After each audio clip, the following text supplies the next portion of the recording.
Assalamualaikum warahmatullahi wabarakatuh.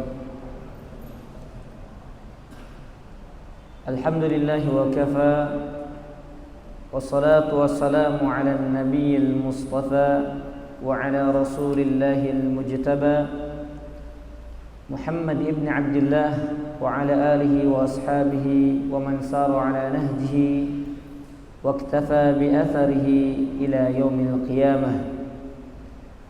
قال الله تعالى في القرآن الكريم يا أيها الذين آمنوا اتقوا الله حق تقاته ولا تموتن إلا وأنتم مسلمون أما بعد. Alhamdulillah, kita bersyukur kepada Allah, kita memujinya, menyanjung, mengagungkan, membesarkan, dan juga kita ridho atas setiap ketetapan yang Allah berikan kepada kita. Allah Maha terpuji atas segenap kondisi yang kita rasakan, dalam keadaan lapang ataupun sempit, bahagia sengsara, kaya atau miskinnya kita, Allah Subhanahu wa taala tetap berhak dipuji dan disanjung oleh kita. Karena takdir dan ketetapan yang Allah berikan kepada kita semuanya penuh dengan kebijakan, semuanya penuh dengan hikmah. Maka tidak sepantasnya makhluk mengeluh, kemudian berprasangka buruk, atau bahkan menuduh tentang ketetapan-ketetapan yang telah Allah berikan kepada kita. Melainkan hendaknya setiap kita berusaha untuk senantiasa memuji Allah Subhanahu wa taala atas segenap kondisi yang kita rasakan, baik itu dengan kalimat alhamdulillah ataupun dengan kalimat alhamdulillahi ala kulli hal. Salawat dan salam semoga senantiasa terlimpah curahkan kepada suri tauladan terbaik kita, Muhammad sallallahu alaihi wa ala alihi wasallam. Bapak Ibu, ikhwan akhwat, jamaah yang semoga dirahmati Allah Subhanahu wa taala, kembali kita akan melanjutkan kajian rutin kita dalam pembahasan khulasatu ta'zimil ilmi, ringkasan ta'zimul ilmi, yaitu mengagungkan ilmu, karya Syekh As-Saleh Al-Utsaimin hafizahullahu taala, di mana buku ini adalah buku yang sangat penting, karya yang sangat bagus untuk dijadikan modal setiap penuntut ilmu, dan bahkan ini termasuk prinsip dalam seseorang meniti jalan meraih ilmu agama. Dan terakhir kita telah membahas poin yang ke-9. Maka pada hari ini, malam hari ini, kita melanjutkan di prinsip yang ke-10. Prinsip yang ke-10 yang hendaknya dimiliki oleh setiap penuntut ilmu. Dan saya katakan penuntut ilmu di sini umum, baik dia nyantri ataupun tidak, baik dia muda ataupun tua, baik dia pemula ataupun senior, lebih lama dia duduk di majelis ilmu. Semua kita butuh kepada perkara-perkara yang dibahas oleh Syekh di dalam buku ini. Bapak Ibu, ikhwan akhwat rahimani wa rahimakumullah, Al-Ma'qidul Ashir, prinsip yang ke-10, Syekh mengatakan mulazamatu adabil ilmi, senantiasa menjaga atau memperhatikan adab-adab ilmu, senantiasa memperhatikan dan menjaga adab-adab ilmu. Mungkin kalimat-kalimat yang akan kami bacakan nanti ini sebagian sudah tidak asing, karena di awal pertama kali kita mengkaji kitab ini sudah kita sampaikan beberapa perkataan ulama tentang adab penuntut ilmu. Ya, jadi ini muqaddimah bagi yang sudah pernah hadir dari awal, maka tidak asing kalimat-kalimatnya. Namun mungkin ada 1-2 pengetahuan, 1-2 ilmu atau 1-2 contoh yang akan kami sampaikan yang barangkali ini bermanfaat untuk mengubah pola kita dalam kita menuntut ilmu, sehingga kita mendapatkan keberkahan dari kita duduk di majelis ilmu, atau dari kita menimba ilmu kepada seorang ustadz, seorang syekh, atau kepada seorang guru secara umum. Jamaah azani Allah wa iyyakum ajma'in. Ya, kita bacakan saja langsung pada terjemahnya. Di dalam kitab Madarijus Salikin karya Al-Imam Ibnu Al-Qayyim, ya namanya boleh Ibnu Al-Qayyim atau Ibnu Qayyim Al-Jauzi rahimahullah berkata, beliau mengatakan tingginya adab seseorang adalah pertanda kebahagiaan dan keberuntungan dia. Jadi orang itu kalau ingin mendapatkan kebahagiaan, kalau ingin mendapatkan keuntungan, maka dengan kata lain dia harus memiliki adab. Sebaliknya, sedangkan minimnya adab, ini minim. Gimana kalau nggak punya adab? Ya kan kalimatnya ada su'ul adab, adab yang buruk, ada galil adab. Nah, kalau orang Arab Empang tahu itu galil adabnya anak.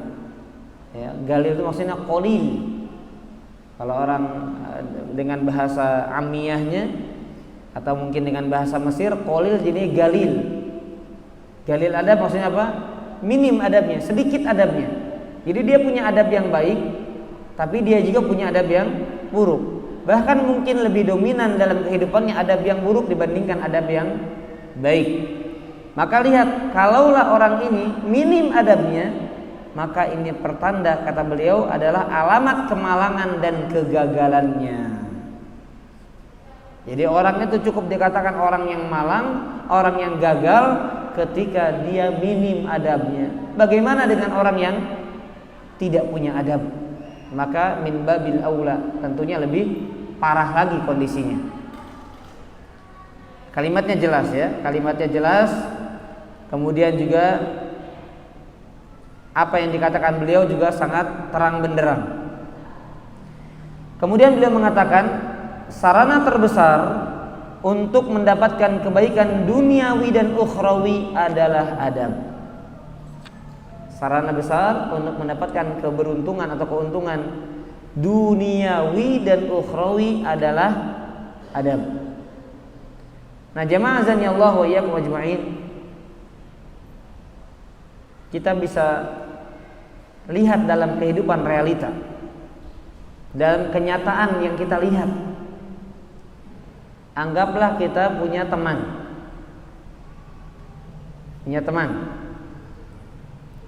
mungkin baru kenal 1, 2, 3 pekan, atau bahkan mungkin sampai beberapa bulan, ternyata baru ketahuan, baru tercium bahwasanya adabnya tidak baik. Kira-kira nyaman gak berteman dengan dia? Jawabannya tidak.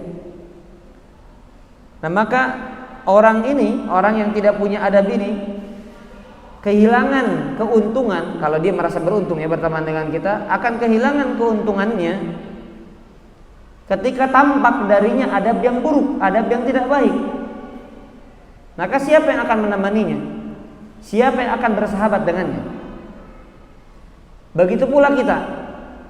Misalnya kita punya bawahan, kita punya anak buah, ya, atau partner bisnis lah, tapi adabnya nggak baik, ya, suka bohong, suka khianat, tidak amanah, bahkan korupsi. Ini kan berkaitan dengan adab juga.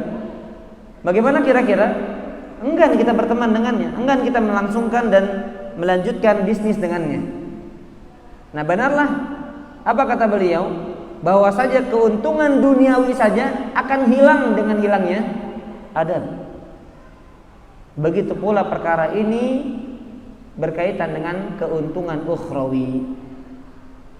Ya, kita duduk-duduk dengan teman satu majelis, tapi dia nggak ada, malas dekatnya juga. Kita kenal dengan seseorang, tampilannya nyunnah, tapi adabnya nggak baik. maka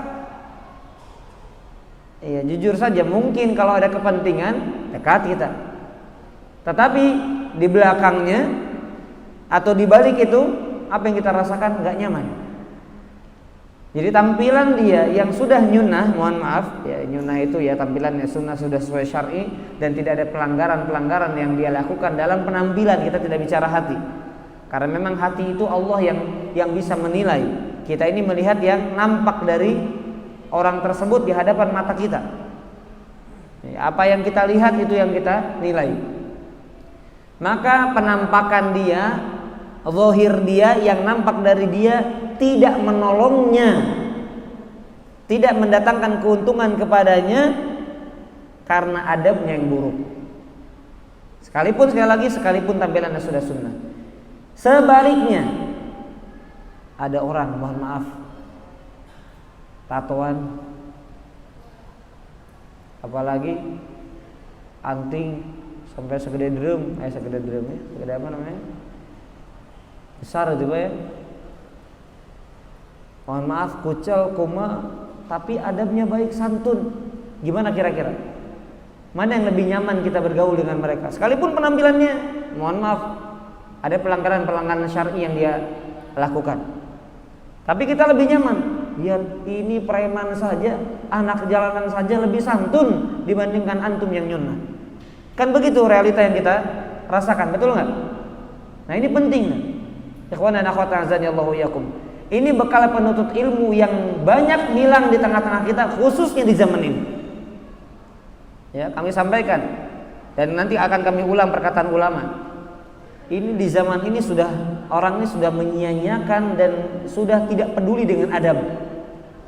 Di mana para ulama dulu benar-benar memperhatikan tentang hal tersebut. Bahkan di antara mereka banyak yang menegur muridnya, anaknya, sahabatnya, temannya tentang perkara adab. Itu di zaman dulu yang mereka benar-benar perhatian tentang masalah adab. Bagaimana kalau mereka melihat bagaimana kondisi kita? Bagaimana ulama dahulu kalau melihat dengan kondisi kita sekarang ini? Maka tentunya kalimatnya akan semakin keras, tegas untuk kita semuanya yang sudah banyak menyia-nyiakan adab. Baik ikhwan dan akhwat, Bapak Ibu rahimani wa rahimakumullah.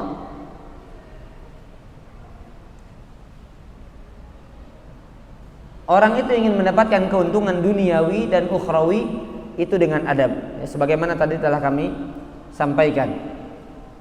Ini semua perkara ukhrawi. Perkara ukhrawi itu ya berteman dengan teman yang soleh, itu kan perkara ukhrawi. Ya bukan berteman bisnis nih, kita bicaranya berteman dengan teman yang soleh yang mengingatkan perkara akhirat kita. Nah yang akan hilang nih, orang ini akan menghindar, tidak nyaman ketika adabnya tidak baik. Ketika adab kita tidak baik. Kemudian yang berikutnya perkara ukhrawi, apalagi ilmu. Seseorang gagal mendapatkan ilmu karena adab yang tidak baik terhadap ilmu tersebut, terhadap dirinya, terhadap ilmu yang dia cari, atau terhadap syekh, terhadap guru, terhadap ustadz yang dia ambil ilmunya. Yang nanti kita akan bahas. Ya, ilmu agama itu kebaikan duniawi atau ukhrawi? Ukhrawi. Akan hilang ilmu agama ini, akan banyak dilupakan, akan banyak disepelekan ketika adab kita terhadap ilmu agama itu tidak benar, atau ketika adab kita terhadap ilmu tersebut tidak baik atau dengan kata kasarnya buruk. Kemudian jamaah azani Allah wa iyyakum ajma'in. Seseorang tidak mungkin terangkat tanpa adab, sekalipun ia berdarah bangsawan. Tidak akan pernah terangkat tanpa adab. Karena sekali lagi manusia itu melihat yang nampak dari kita, tutur katanya, sikapnya, cara dia bergaul, akhlaknya.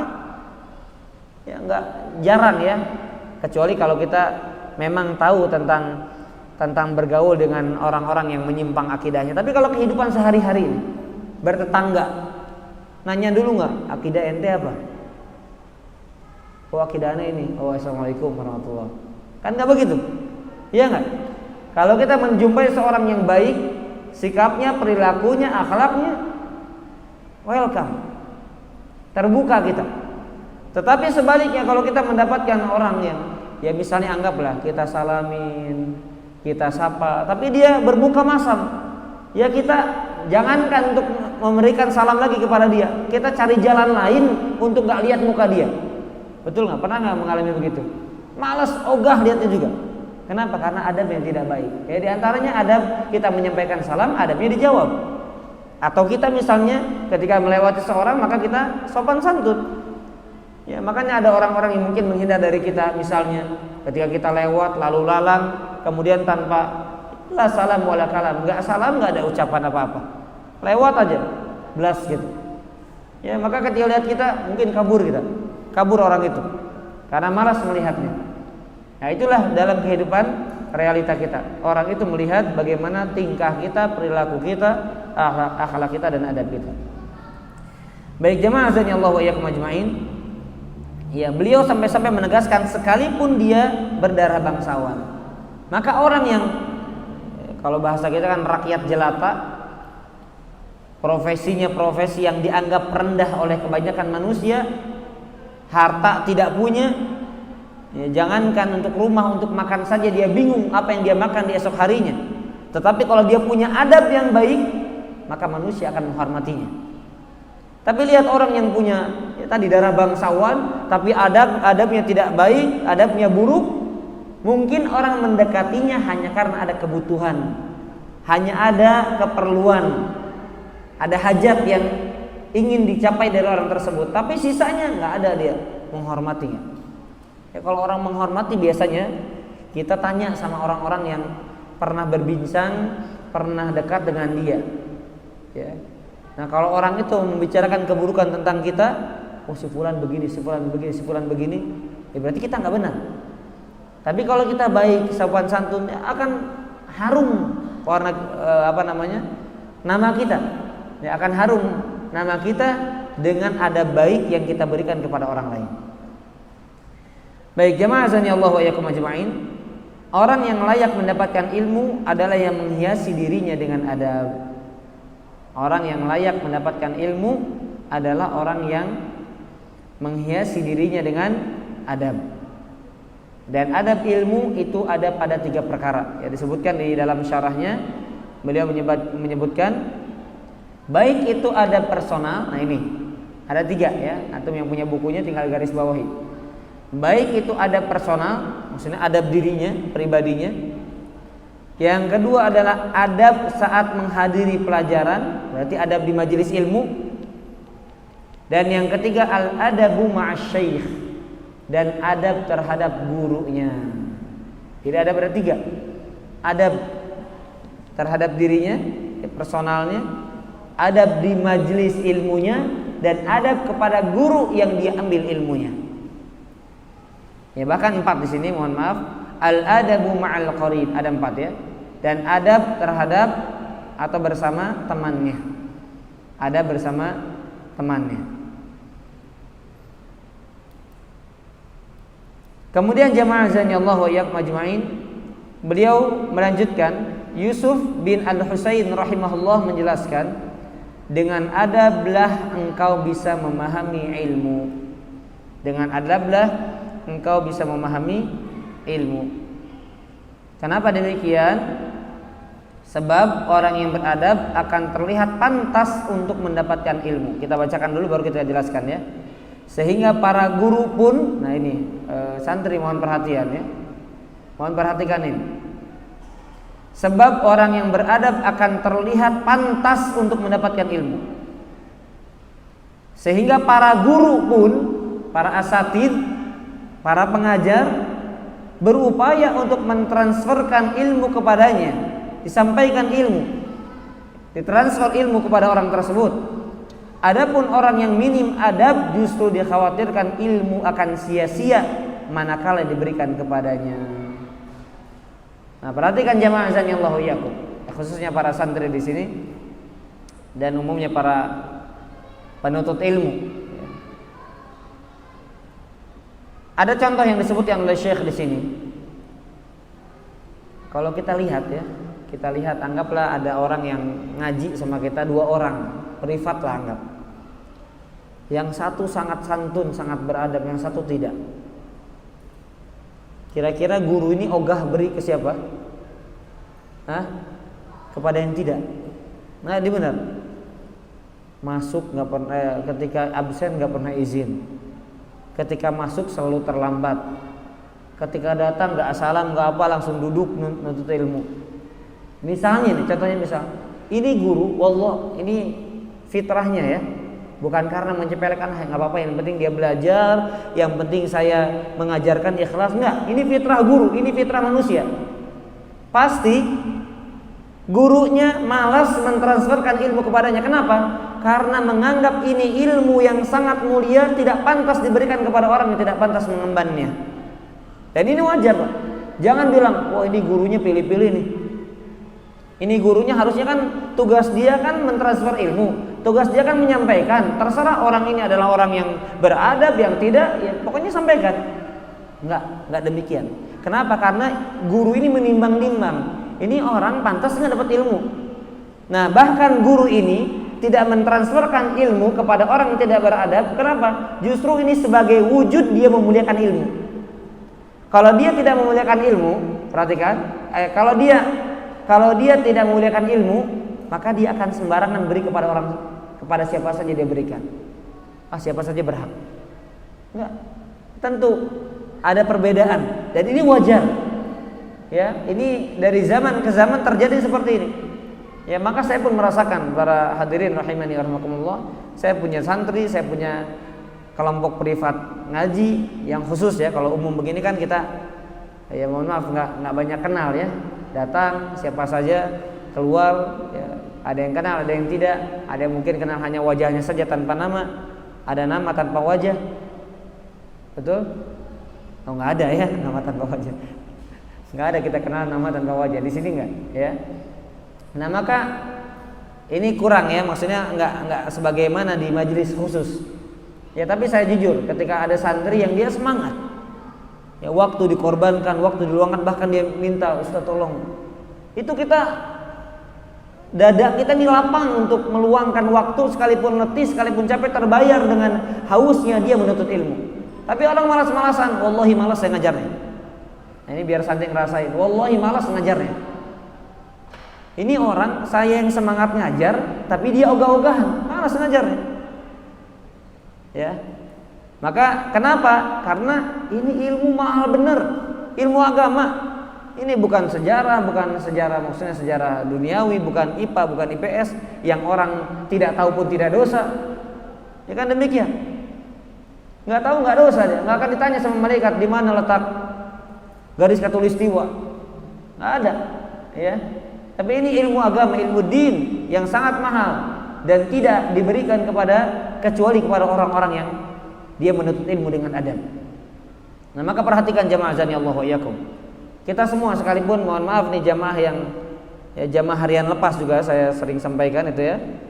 Yang pekanan lepas sama. Harus jaga adabnya.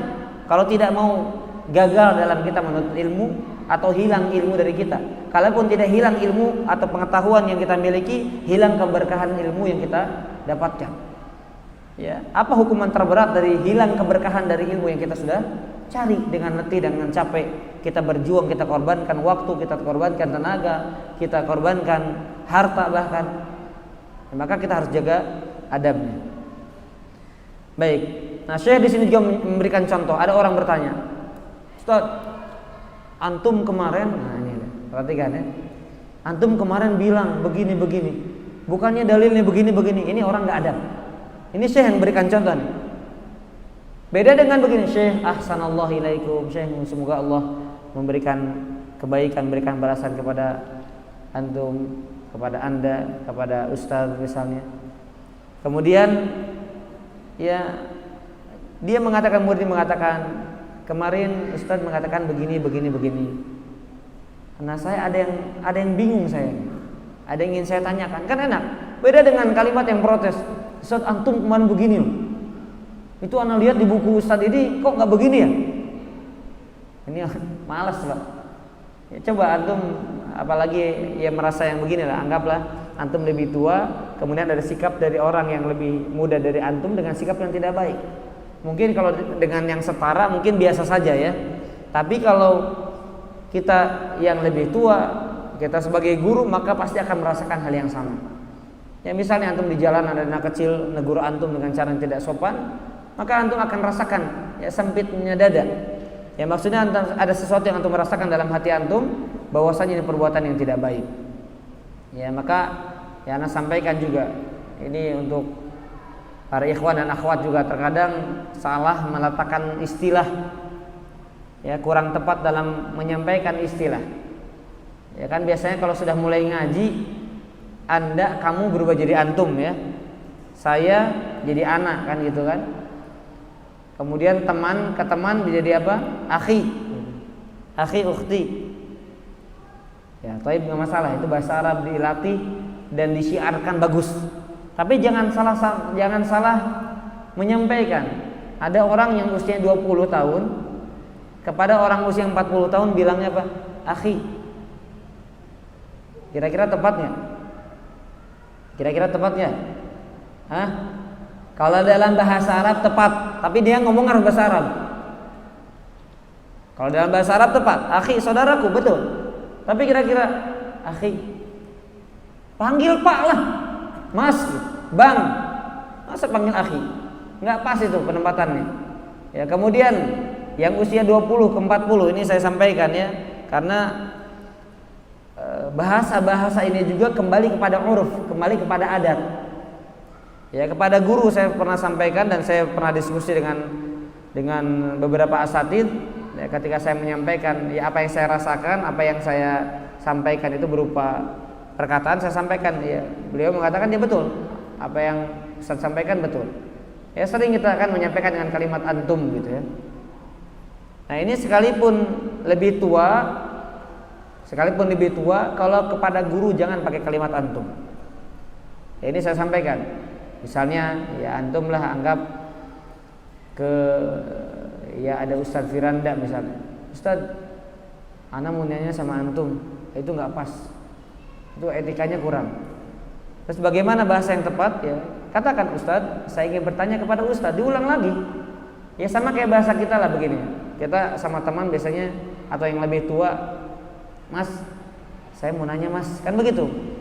Mas, saya mau tanya sama ente, sama Anda. Begitu nggak kita pakainya? Kan enggak, itu dalam bahasa kita. Nah, jangan mentang-mentang kalimat antum adalah kalimat penghormatan diselipkan ke dalam bahasa Indonesia, kemudian kita asal dalam pemakaiannya. Ya memang ini nggak pakai dalil Pak ya, ini nggak pakai dalil, tapi ini kembali ke uruf. Kebiasaan kita coba. Ya coba kita bilang, Ustadz, kamu udah makan? Gimana kira-kira? Kedengarannya bagus nggak? Ustaz, kamu mau pergi kemana? Ya, cuma karena di bahasa Arab kan seolah-olah jadi sopan. Nggak begitu. Ini saya sampaikan ya karena banyak. Ustaz antum itu kedengaran juga. Aduh, bukan di saya. Saya pertama dengarnya dari orang. Ada jamaah manggil ke Ustaz. Ustaz antum. Aduh, kedengaran. Anda tegur tuh langsung. Antum, apa susahnya antum bilang Ustaz mau kemana? Diulang. Mas mau kemana? Kan begitu kan? Mas, kamu mau kemana? Bang, ente kan enggak? Atau Pak, ente mau kemana Pak? Ya lebih parah lagi. Ini biasakan ya. Kemudian tadi juga ya, ini di antara jamaah, ini kan tadi antara jamaah dengan guru dengan ustadznya. Antara jamaah ya jangan sampai apalagi sudah pinjam motor tidak diisi bensin, syukron akhi. Apakah dengan gara-gara syukron akhi kemudian nggak usah isi bensin? Gantilah sudah pinjam, bocor ban, bensin habis, syukron akhi. Jadinya terkenal apa? Ini jamaah cap syukron. Ya, saya punya teman, ada jamaah, Ustaz udah nggak usah cap syukron aja. Ya enggak, kita bertanggung jawab ya. Ini fenomena yang sering terjadi saya ingin menegur di internal kita ya, jamaah yang maksudnya sudah hijrah. Kalau orang awam mungkin lah karena dia kejahilan, kurangnya ilmu, minimnya adab nggak masalah. Tapi kita yang sudah ngaji, ingat bahkan para ulama mendahulukan adab sebelum ilmu. Paham nggak? Ya, para ulama mendahulukan adab sebelum ilmu. Nanti perkataan-perkataan yang akan kami sampaikan kembali. Nah, ini realita yang ada pada kita. Ya, jangan sampai tadi ya jamaah cap syukron ya. Syukron akhi, udah beres.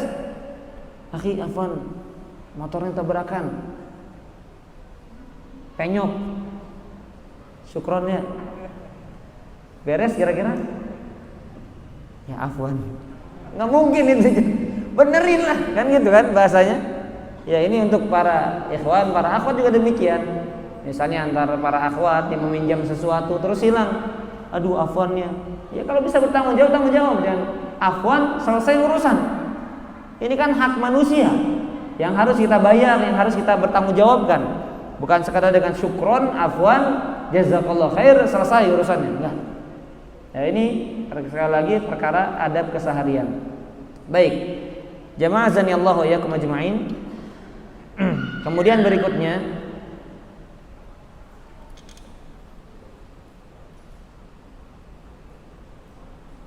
dari sinilah para salaf rahimahumullah sangat mementingkan belajar adab sebagaimana mereka mementingkan belajar ilmu. Dan ini penting sekali. Makanya di antara contoh yang beliau sampaikan, di dalam buku ini, banyak para penuntut ilmu di zaman ini, saya katakan ya, di zaman ini ketika judul tema kajiannya adab makan, kira-kira sepele enggak? Adab tidur, adab masuk masjid, kan? Nah ini kalau hati kita sampai menolak dan meremehkan itu, kita meremehkan apa-apa yang dianggap mulia dan yang dianggap agung dalam prinsip beragama. Karena ulama dahulu menjadikan adab itu sebagai prinsip sampai-sampai mereka mementingkan adab terlebih dahulu daripada ilmu. Ya, sebagaimana Imam Malik rahimahullahu taala, beliau dipakaikan imamah oleh ibunya. Dipakaikan imamah sebelum berangkat ke majelis ilmu. Apa kata beliau? Kata ibunya, "Utlub minar Rabi'ah al-adab qabla al-ilmi." Wahai Malik, kamu pergi sana ke Rabi'ah, ambil adabnya sebelum ilmunya. Jadi dari zaman ke zaman demikian. Ya, ulama yang madhab yang 4 ini juga sama demikian perkataannya. Mereka mementingkan ilmu mementingkan adab dibandingkan ilmu.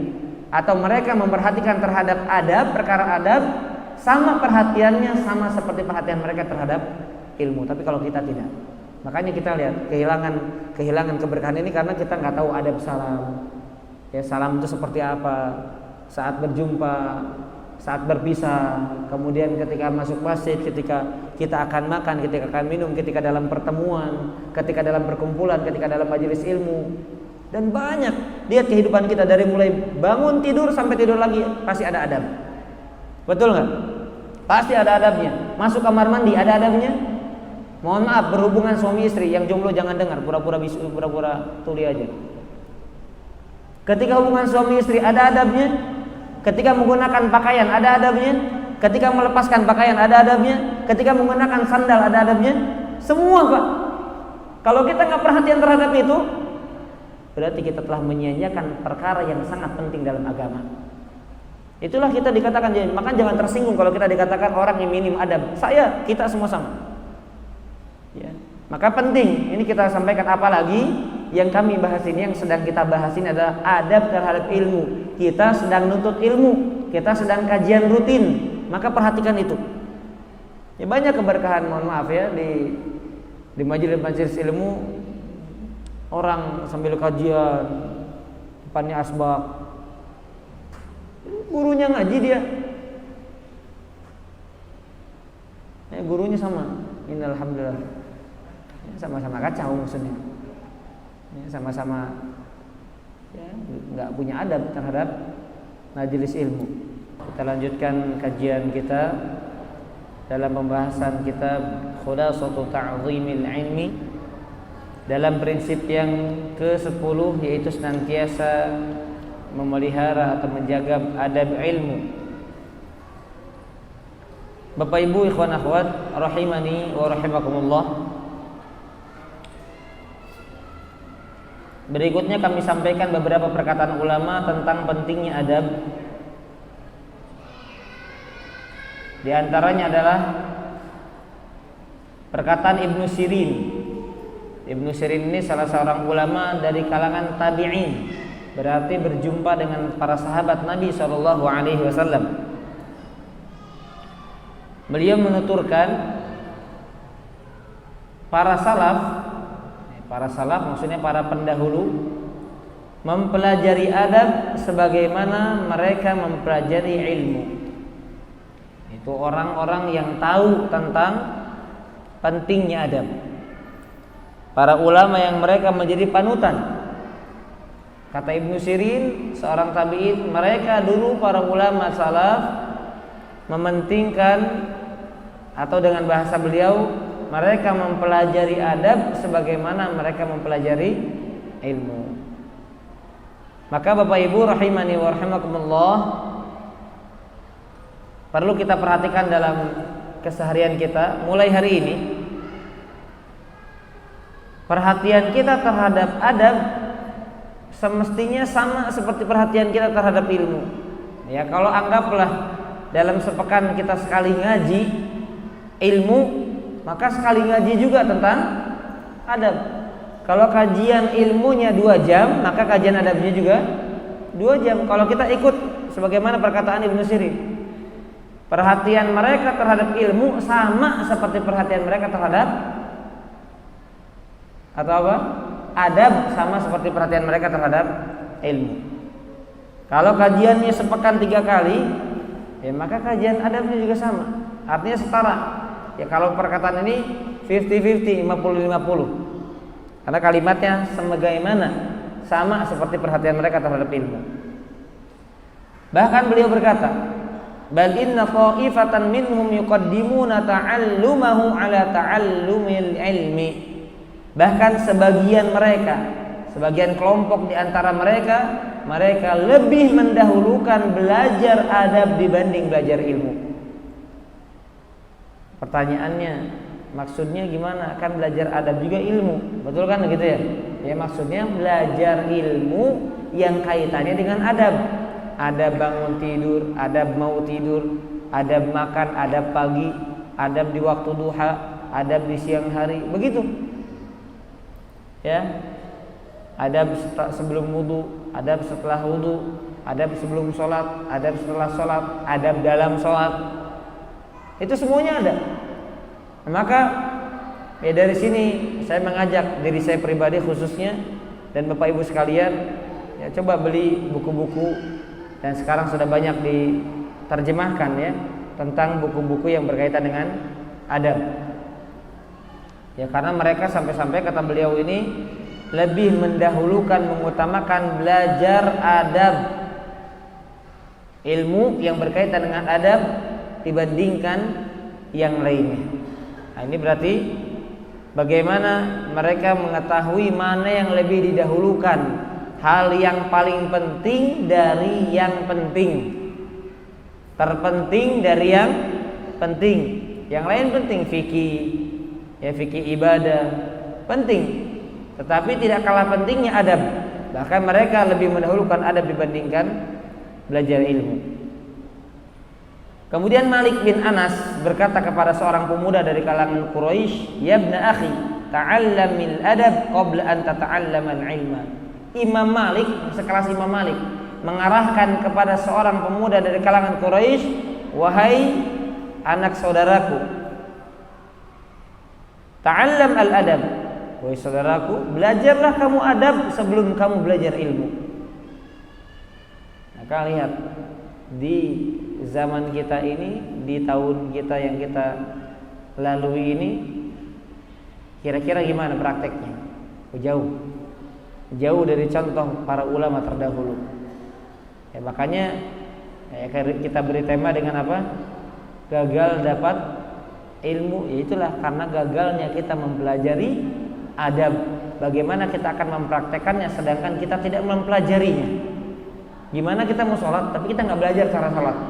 Gimana kita mau beradab ya, ketika kita merealisasikan, mempraktekkan amalan-amalan yang di dalamnya ada adab, kaitannya dengan adab, bagaimana kita akan mengamalkan sedangkan kita tidak tahu? Maka ilmu tentang adab pun kita tuntut, kita cari dan kita pelajari. Beliau mengatakan kenapa sampai-sampai Imam Malik di sini berkata kepada pemuda Quraisy tersebut dengan kalimat itu, karena li'annal adab wasilah ilal ilmi, karena adab itu adalah perantara mendapatkan ilmu. Ya, karena adab perantara mendapatkan ilmu. Nah, contohnya di sini jemaah azanillahu wa iyyakum ajma'in, Syekh Shalih Utsaimin beliau berkata, setiap penuntut ilmu, Bapak Ibu perhatikan, ikhwan akhwat, setiap penuntut ilmu hendaknya perhatian terhadap adab, khususnya adab terhadap ilmu, dan umumnya adab terhadap semua perkara yang ada kaitannya dalam urusan agama. Ya, adab terhadap ilmu, pertama penuntut ilmu, dan jangan juga lupa perhatian mereka terhadap adab-adab yang kaitannya dengan agama seluruhnya. Kenapa? Karena barang siapa yang tidak punya perhatian atau menyepelekan, menyia-nyiakan adab terhadap atau menyia-nyiakan adab, maka dia telah menyia-nyiakan agama. Kenapa?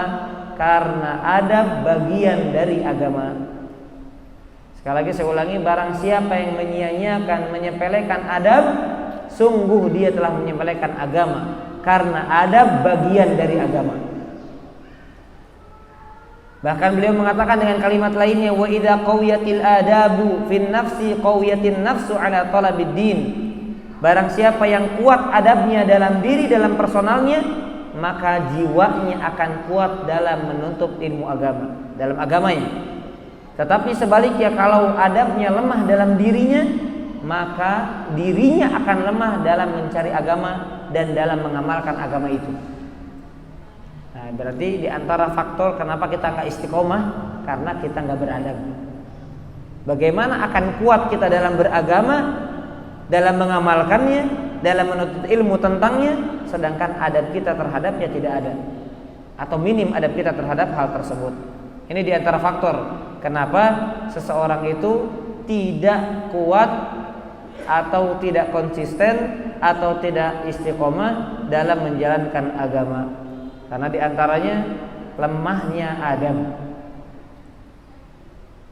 Baik, jamaah azanillahu wa iyyakum ajma'in.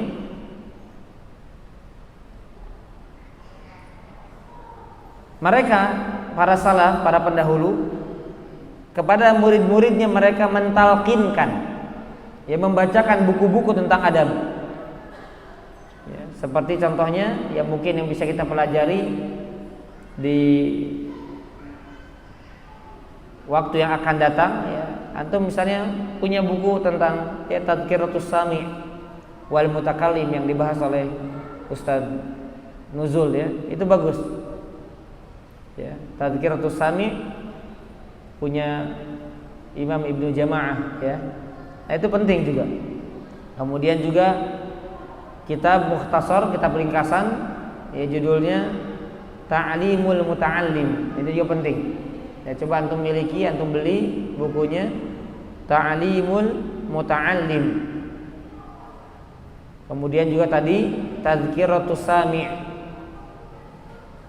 Kalau antum rajin, ya, baca tentang sirah, antum rajin baca tentang akidah, antum rajin baca tentang fikih, antum baca rajin tentang tafsir, jangan lupa juga pentingkan antum baca tentang adab.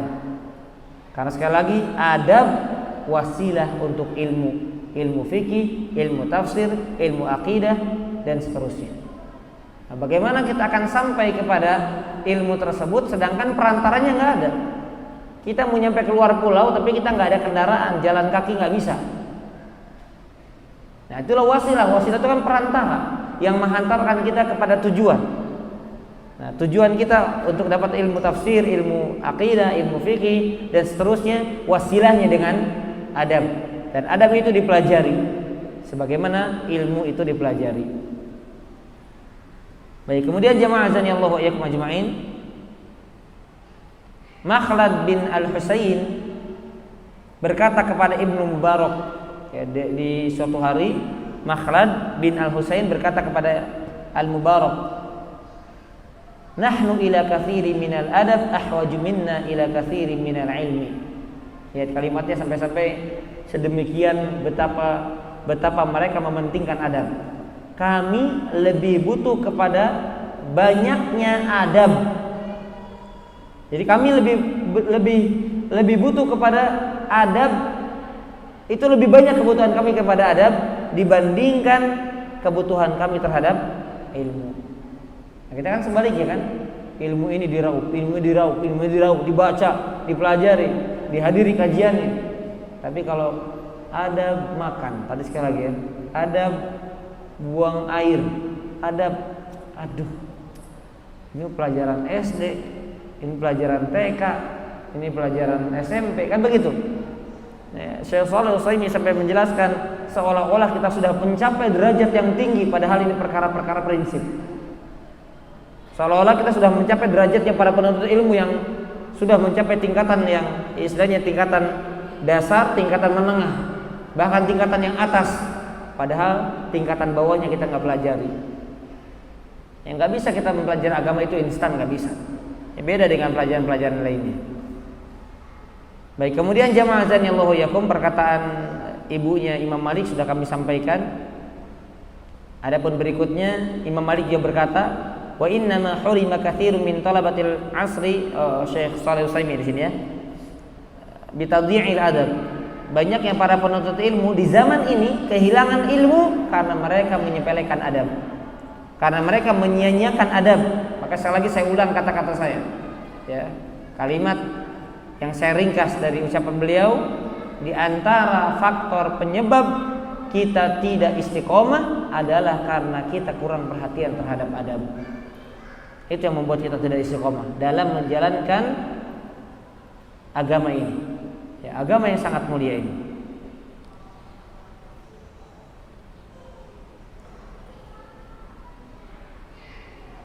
Ashraf Al-Laits bin Sa'ad berkata, Al-Laits bin Sa'ad bisa disebutkan di sini.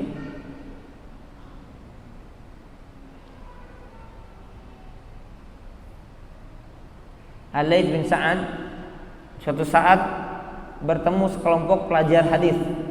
Pelajar hadis nih, berarti kan mereka yang mengkhususkan diri menuntut ilmu. Kemudian apa? Beliau melihat ada perilaku yang kurang pas di antara mereka. Ada perilaku yang kurang pas di antara mereka. Lalu apa yang beliau katakan? Beliau berkata, "Ma hadza antum ila yasiri minal adab ahwaju minkum ila katsiri minal ilmi." Kalian itu lebih membutuhkan adab walaupun sedikit dibandingkan ilmu sekalipun banyak. Kan ini lebih cocoknya belajar adab dulu deh. Nah gitu. Ente ini belajar adab dulu deh sebelum belajar ilmu. Loh kan ini penting ilmu. Ya, penting ilmu. Tapi wasilah perantara untuk menggapai ilmu ini dengan apa? Dengan adab. Paham di sini? Jelas ya, perhatikan semuanya. Santri, Bapak Ibu, ikhwan akhwat, semua kita menjadi penuntut ilmu sampai akhir hayat kita, mudah-mudahan kita istiqomah. Jangan lupa perkara ini. Kalau kita ingin kokoh dalam beragama, ingin kokoh dalam bermajelis ilmu, ingin teguh di atas jalan yang benar, maka perhatikan adab. Ya, semoga Allah memberkahi kita semuanya insyaallah. Nah, jamaah azanillahu wa yakum. Kemudian berikutnya, apa gerangan komentar Al-Laits? Nah, ini yang tadi kami sampaikan. Jika beliau melihat perilaku banyak dari para penuntut ilmu di zaman ini, waduh, kacau balau kita sudah lihat ya. Makanya kalau saya sering jadikan bahan introspeksi diri saya ya, ketika mendapatkan perilaku-perilaku yang tidak baik dari jamaah, atau kalau mungkin di media sosial atau di dunia maya yang mendapatkan komentar-komentar yang gak beradab, ya saya kadang emosi juga ya, karena manusia, kadang tersulut juga ingin bantah.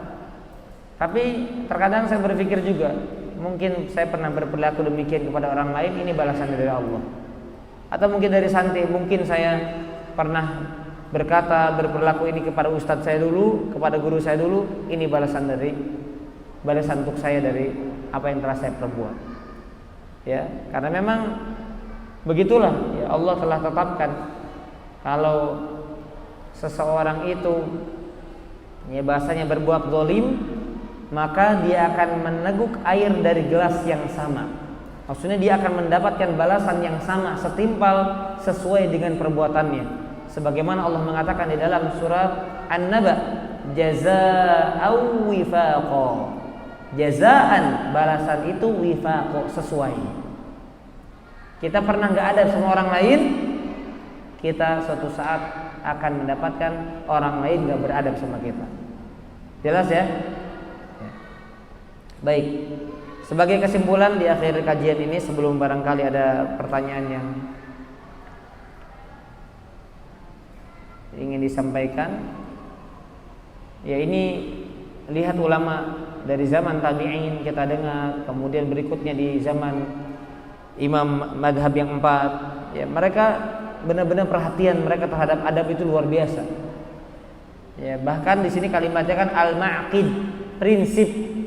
Jadi dalam ilmu itu prinsip bukan sekadar tauhid akidah, adapun prinsip. Ya, kalau saja adab akhlak itu bukan prinsip, mereka tidak akan mendahulukan daripada ilmu lain, betul nggak? Mereka akan mendahulukan sesuatu yang terpenting dari yang penting. Semua urusan agama penting, tapi mereka pasti mendahulukan sesuatu yang paling penting dulu. Nah, sampai-sampai dikatakan dalam perkataan-perkataan ulama tadi kita dengar semuanya, kami lebih butuh adab yang walaupun sedikit dibandingkan ilmu sekalipun banyak. Ya, contohnya saja beliau sebutkan di sini juga, ketika ada makanan yang jatuh ke tanah, itu kan kalau sudah tanah ada kotorannya sudah berarti. Padahal adabnya itu, kalau yang dilakukan Nabi SAW, Nabi ambil lagi makanannya, Nabi buang yang ada kotorannya saja, sisanya dimakan. Kalau bahasa kita apa? Belum 5 menit. Emang kita tungguin 5 menit? Kan lama juga. Belum 5 detik mungkin ya. Itu adabnya. Coba kalau kita katakan, itu adabnya diambil, nggak apa-apa lah. Itu adab. Ya. Kemudian misalnya ada bertamu yang ya orang kadang ketok pintu, di hadapan pintunya ketika dibuka kelihatan aurat yang ada di dalam rumah tersebut, kan ini nggak adab. Ya, makanya di antara adabnya ketika kita bertamu adalah ya kita ketukkan sampai 3 kali. Bahkan kalau tidak kunjung tiba, kunjung datang, kunjung muncul, kita tinggalkan. Nah, ini banyak adab yang hilang dari kita. Termasuk di antara juga yang ya menyapa, salam kepada tetangga dan seterusnya. Ya, mudah-mudahan Allah Subhanahu wa taala memperbaiki urusan kita, memperbaiki akhlak dan adab kita, dan semoga dengannya Allah Subhanahu wa taala angkat derajat kita dengan adab tersebut. Karena seorang itu tidak akan mencapai derajat tinggi kecuali dengan adab yang tinggi, adab yang mulia. Allahu a'lam bishawab. Baik, silakan kalau ada jemaah, Bapak Ibu, ikhwan akhwat yang ingin bertanya, kami persilahkan.